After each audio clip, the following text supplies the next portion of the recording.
Les secours italiens viennent de les repérer.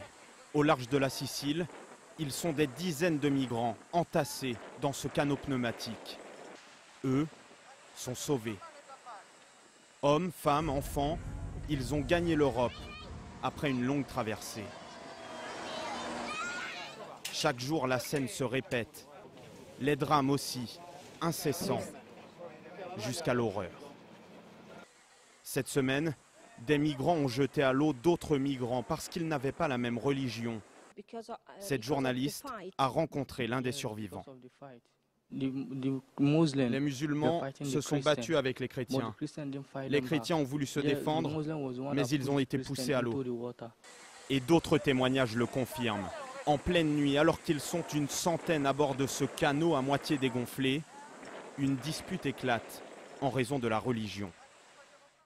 Beaucoup disaient qu'ils voulaient nous jeter par-dessus bord. Alors que nous étions au large, ils sont passés à l'action. J'ai vu 9 Ghanéens et 3 Nigérians jetés à la mer. Au total, 12 personnes ont perdu la vie.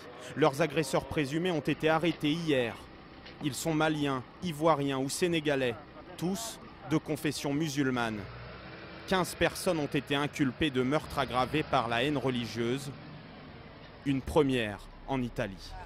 Et les tragédies se répètent. Ces migrants, par exemple, viennent de débarquer sur l'île de Lampedusa. Beaucoup ont été brûlés dans une explosion. Ils sont à bout de force.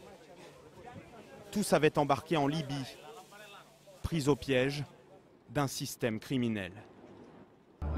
Les passeurs sont tous libyens et ils sont tous méchants. Ils ne viennent jamais dans le bateau. Ils nous font monter, puis nous laissent partir. Au total, plus de 11 000 migrants ont débarqué sur les côtes italiennes depuis moins d'une semaine.